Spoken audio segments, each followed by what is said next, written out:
감사함으로 하나님의 말씀을 우리의 온 심령에 받았습니다. 우상 숭배의 허망함과 어리석음, 우상 숭배의 허망함과 어리석음, 이런 제목으로 같이 은혜 나누겠습니다. 드디어 엘리야와 바알의 선지자들이 대결을 펼칩니다.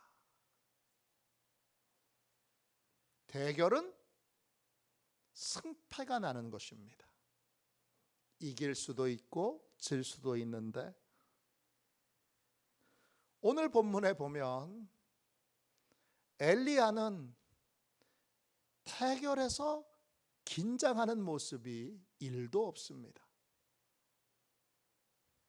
아주 여유가 넘칩니다. 본인이 당연히 승리할 줄로 압니다. 엘리야는 대결이 가져다주는 긴장감, 패배에 대한 두려움, 패배에 대한 걱정과 염려가 왜 전혀 없을까요? 오늘 이것이 우리의 질문입니다. 엘리야는 한 사람이고 바알의 선지자는 450명, 아세라 선지자는 400명, 850대 1. 그리고 백성들 대부분도 바알을 숭배하는 사람들이니까 몇십만 대 1일 수 있는 이 싸움에서 이 엘리야는 왜 나 혼자야? 그리고는 걱정하거나 염려하거나 두려워하거나 야, 패배하면 어떡하지? 이런 염려가 1도 없습니다. 왜 그럴까요? 오늘 말씀을 보십시오. 엘리야는 혼자임에도 불구하고 바알의 선지자들에게 450명이나 되는 450명이 엘리야 한 사람을 둘러쌌다고 생각해 보세요. 그 압박감이 대단할 텐데 그들에게 아주 여유가 넘치게 양보를 합니다. 25절 보세요. 25절입니다. 엘리야가 바알의 선지자들에게 이르되 너희는 많으니 먼저 송아지 한 마리를 택하여 잡고 너희 신의 이름을 부르라. 그러나 불을 붙이지 말라. 일반적으로 숫자가 적을 때에는 내가 숫자가 적으니까 내가 먼저 할게, 그럴 수 있는데 엘리야는 너희가 숫자가 많으니까 너희가 먼저 해, 그렇게 양보합니다. 이 대결은 누가 진짜 참 하나님이냐, 어떤 신이 진짜 신이어서 기도에 응답을 하시느냐, 이걸 확인하는 대결입니다. 이 대결을 위해 엘리야는 한 가지 조건을 제시합니다. 그건 뭐냐? 인간이 직접 제단에 불을 붙여서는 안 된다는 것입니다. 인간의 인위적인 수고와 노력을 완전히 빼고 신이 불을 붙여야 한다는 것입니다. 이 한 가지 조건에서 대결을 펼치게 되는데 엘리야는 처음부터 끝까지 여유가 넘칩니다. 먼저 하세요. 아니, 먼저 했다가 바알의 선지자들이 하늘에서 불이 떨어지는 걸 직접 해내면 어떡할 거예요? 그러면 엘리야는 해보기도 전에 게임이 끝나는 겁니다. 그런 위험성에도 불구하고 엘리야는 바알의 선지자들을 배려하고 그리고 끝까지 여유가 넘칩니다. 반대로 바알의 선지자들은 시간이 지날수록 초조합니다. 그들은 여유가 전혀 보이지 않습니다. 26절 보세요. 그들이 받은 송아지를 가져다가 잡고 아침부터 낮까지 바알의 이름을 불러 이르되 바알이여 우리에게 응답하소서 하나 아무 소리도 없고 아무 응답하는 자도 없으므로 그들이 그 쌓은 제단 주위에서 뛰놀더라.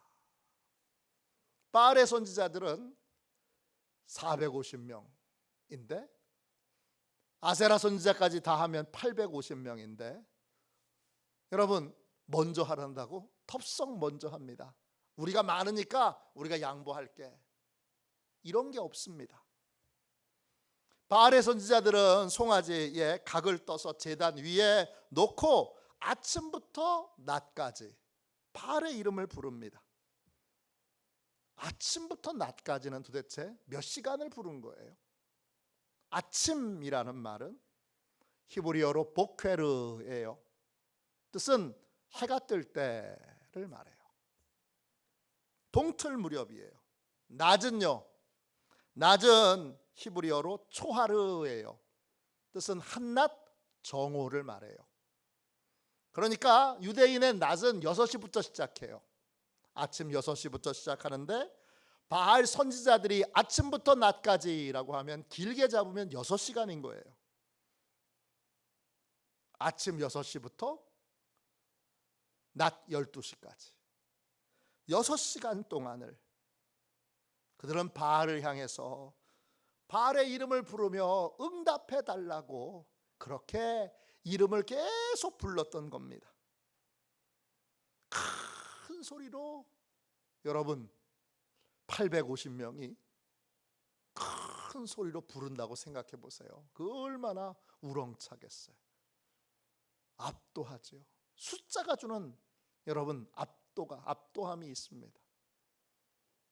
850명이 바알이여 응답하소서, 바알이여 응답하소서 소리를 맞춰서 부른다고 생각해 보세요. 하늘이 막 열릴 것 같은 느낌이 들지 않겠어요? 막 하늘에서 막 불이 금방이라도 떨어질 것 같은 그러한 느낌이 안 들겠어요? 그런데 아무리 큰 소리로 불러도 6시간을 합심하여 불러도 아무 소리도 없고 아무 응답하는 자도 없습니다. 바알의 선지자들은 시간이 지날수록 여유를 잃어버리고 초조해지고 조급해지기 시작합니다.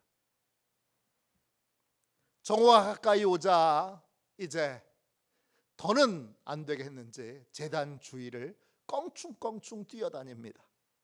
뛰놀더라 그랬어요. 그 쌓은 제단 주위에서 뛰놀더라. 그때 뛰놀다라는 말이 히브리어로 파카흐입니다. 뜻은 껑충껑충 뛰어다니는 거예요. 그 조그만 제단에 여러분 450명이 뛴다고 생각해 보세요. 땅이 울리지 않겠습니까? 그냥 그 450명이 껑충껑충 뛰면서 쿵쿵쿵쿵쿵쿵쿵쿵쿵쿵 그러면 금방이라도 정말 불이 쏟아질 것만 같습니다. 모양은 그런데 여러분 아무리 쿵쿵거리며 뛰어다녀도 아무런 소리도 아무도 응답도 없습니다.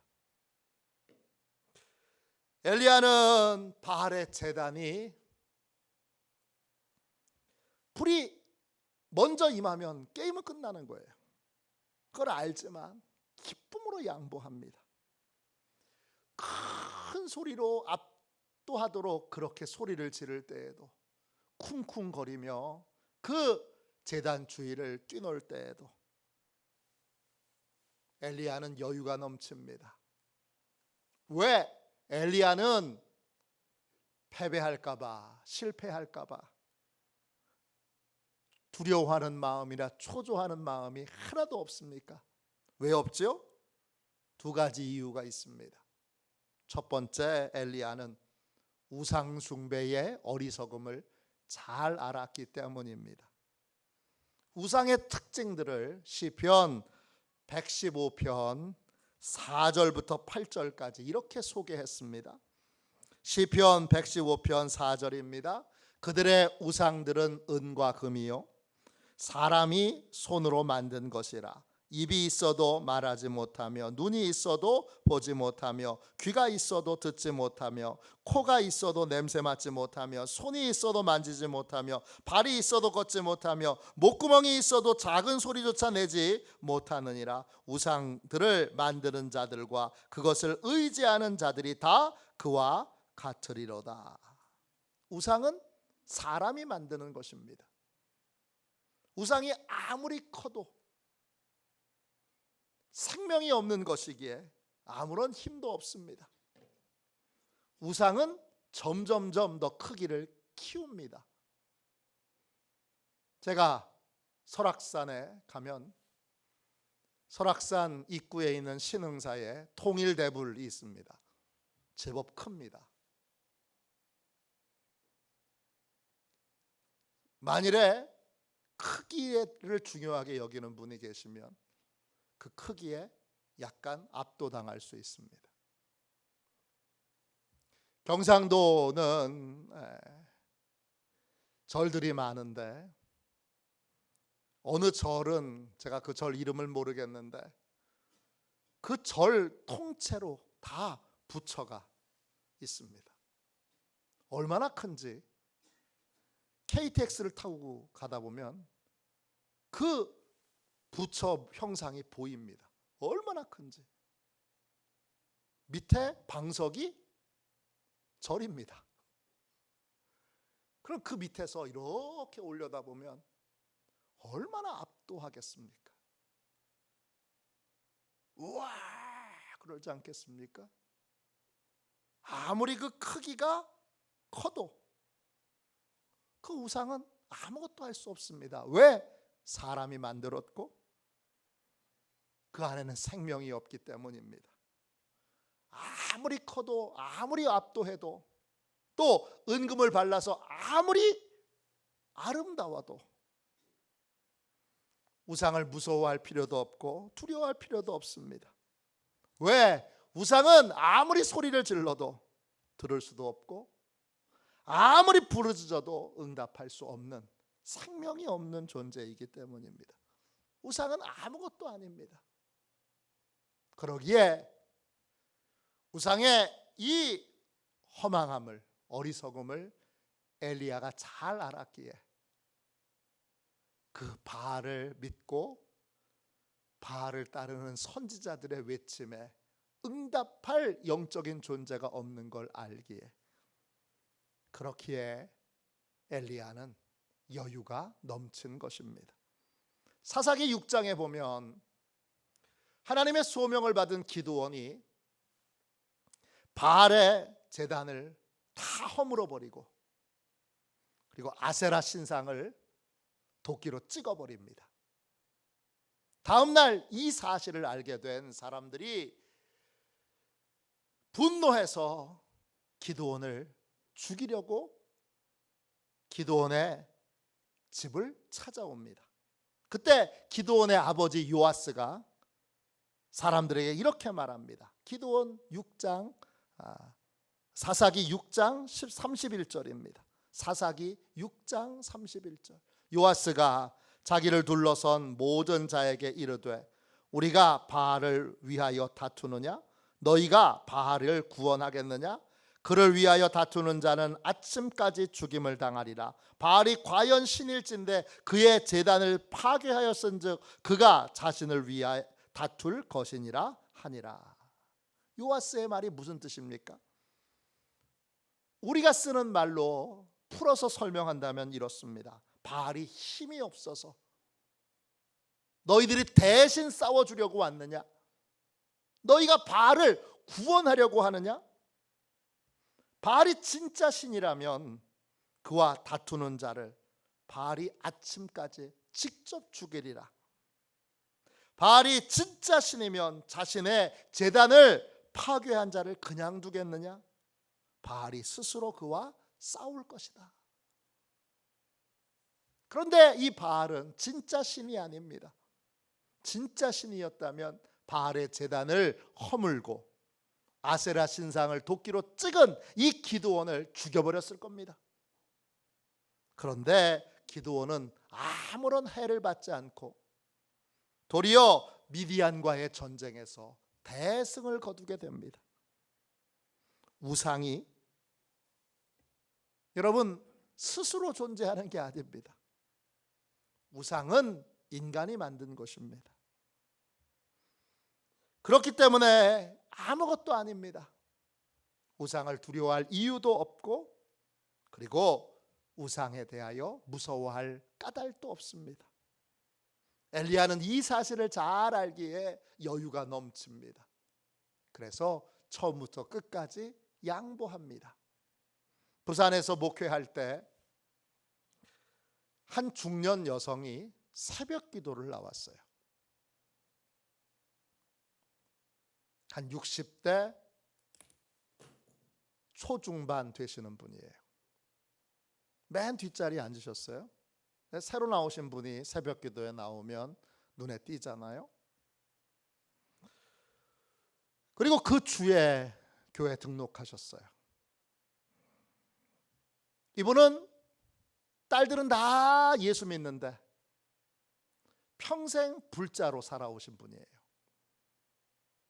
그런데 어느 날 불교에서 어느 날 절에서 작은 부처님을 이렇게 막 몇백 개씩 이렇게 깔아 놓잖아요. 근데 그 작은 부처님을 만드는 걸 보게 됐어요. 작은 부처님 어떻게 만들어요? 석고를 개서 부처님 틀에다가 붓는 거예요. 그리고 다 마르면 거기에 금칠하는 거예요. 그걸 이 중년 여성이 보고 갑자기 이런 생각이 들었습니다. 내가 지금까지 저 석고상에게 복을 달라고 빌었던 건가? 이 생각이 마음을 확 치고 들어오면서 불교에 대한 회의감이 확 들었습니다.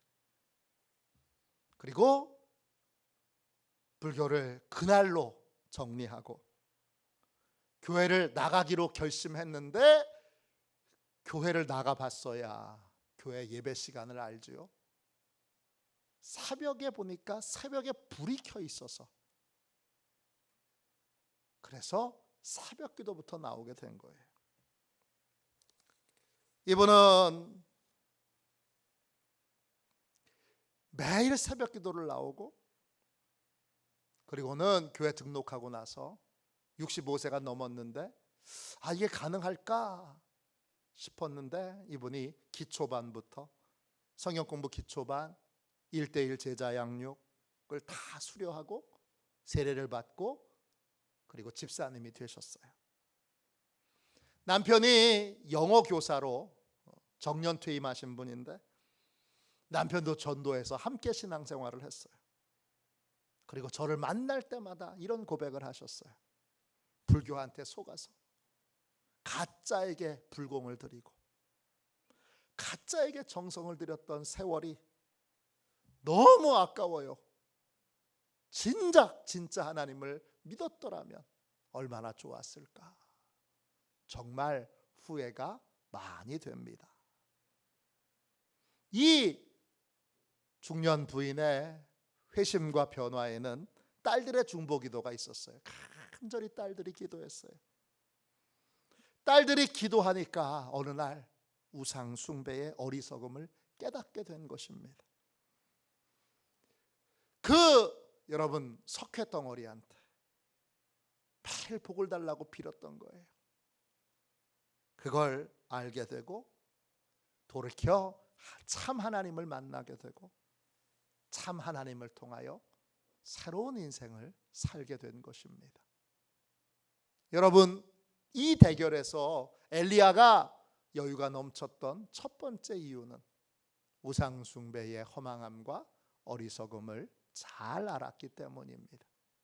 두 번째, 엘리야는 이 바알의 선지자들과의 대결에서 왜 초조한 마음이 없습니까?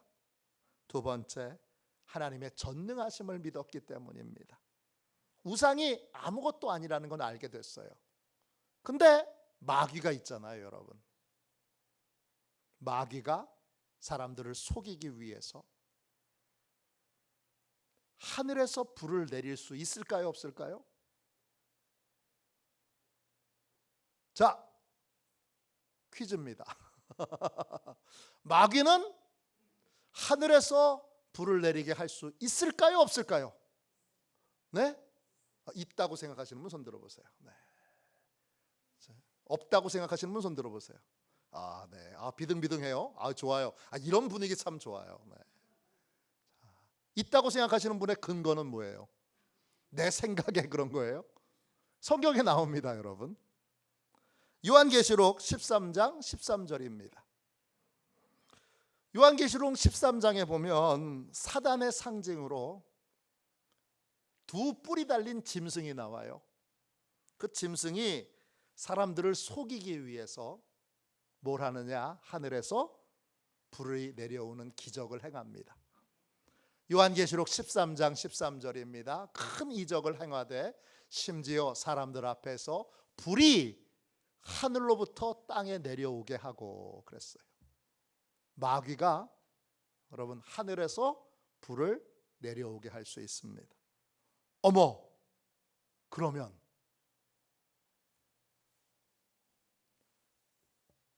우상은 아무것도 아니고 사람이 만든 거지만 사람들에게 우상에 매여 있도록 사단이, 마귀가 하늘에서 불을 내리도록 할 수 있잖아요. 그런데 엘리야는 그 부분에 대하여 걱정하거나 염려하지 않습니다. 왜 염려하지 않죠? 왜 염려하지 않죠? 하나님의 허락이 없이는 사단은 아무 일도 할 수 없기 때문입니다. 다른 말로 하나님의 전능하심을 믿었기 때문입니다. 마태복음 10장 29절 참새 두 마리가 한 아사리온에 팔리지 않느냐? 그러나 너희 아버지께서 허락하지 아니하시면 그 하나도 땅에 떨어지지 아니하리라. 참새 한 마리도 하나님의 허락이 있어야 땅에 떨어집니다. 그렇기 때문에 이 엘리야는 바알의 선지자들과 대결해서 불이 임하게 될 거라고 하는 것에 대한 이 바알의 선지자들의 제단에 불이 임하게 될 것의 가능성은 1도 없다는 걸 명백하게 알았어요. 왜냐? 지금은 하나님이 바알과의 공개 경쟁을 하고 계시기에 사단이 개입하는 것을 절대 허락하시지 않을 것이기 때문이에요. 하나님의 자녀는 사단이 개입하거나 사단이 공격하는 것에 대하여 두려워하지 않습니다. 왜냐? 아버지의 마음을, 어머니의 마음을 알면 하나님의 자녀를 사단이 건드리도록 그냥 내버려 두실 수 없다는 걸 명백하게 믿기 때문입니다. 할렐루야. 우리도 우리 아이가 제가 보호할 수 있는 범위 안에서 누군가에게 해를 입으려고 들면 제가 가만히 있겠습니까? 제 아내가 가만히 있겠습니까? 절대 가만히 있지 않죠. 밀치고 야단치고 혼내진 않더라도 최소한 아이가 맞거나 해를 입지 않도록 제가 얼싸안거나 감싸거나 또는 손을 뻗어서 막거나 그랬겠죠. 하나님이 여러분 사단이 하나님의 자녀들을 공격하도록 그냥 내버려 두시겠습니까? 절대 그런 일은 일어나지 않습니다. 그렇기에 하나님의 자녀된 우리는 하나님이 항상 보호해 주시기에 사단의 공격과 사단의 개입에 대하여 두려워하지 않습니다.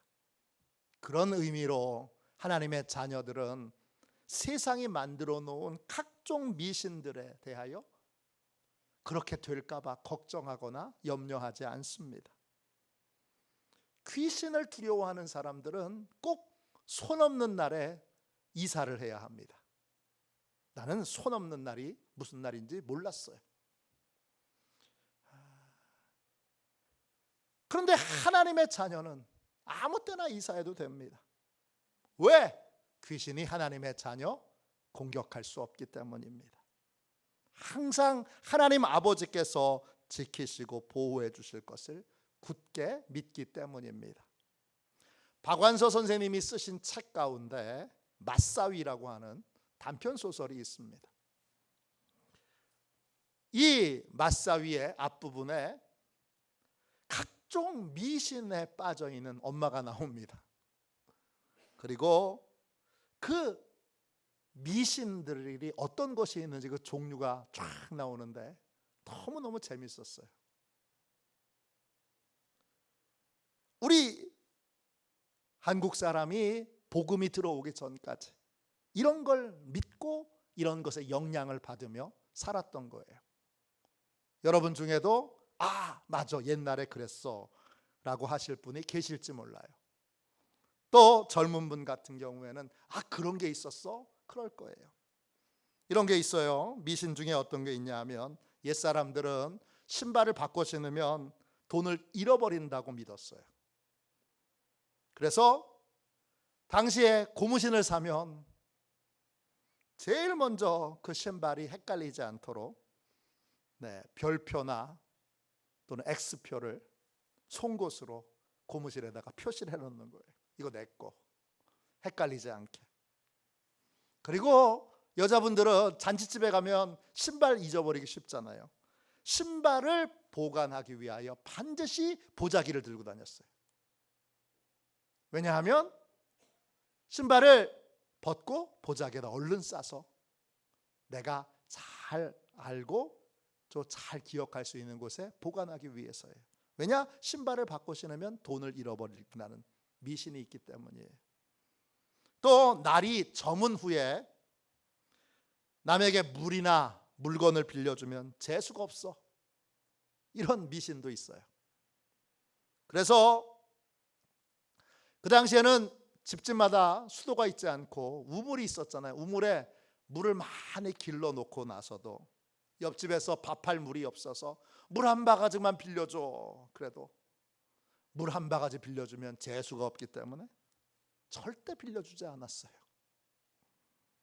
또요, 8월에 문창호지를 바르면 좀도둑이 된다, 이런 미신도 있어요. 그래서 문창호지가 아주 다 헐어버려도 8월에는 절대 문창호지를 바르지 않았어요. 또 이런 것도 있어요. 해진 다음에 빨래 방망이질을 하면 동네 노인이 죽는다, 이런 미신도 있어요. 임신하고 아궁이 고치면 뱃속에 아이가 언챙이가 된다, 이런 미신도 있어요. 옛사람들은 이런 미신들에 늘 신경을 쓰며 살았던 거예요.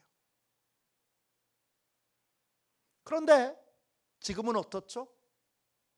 지금은 복음이 들어오고 나서 예수 믿는 사람들이 생겨나고 예수 믿는 사람들의 삶을 사람들이 보면서 이런 미신들을 믿는 사람들이 거의 없습니다. 무속신앙에 깊이 빠져 있는 몇 사람들이나 여전히 이런 걸 믿고 지낼 뿐이죠.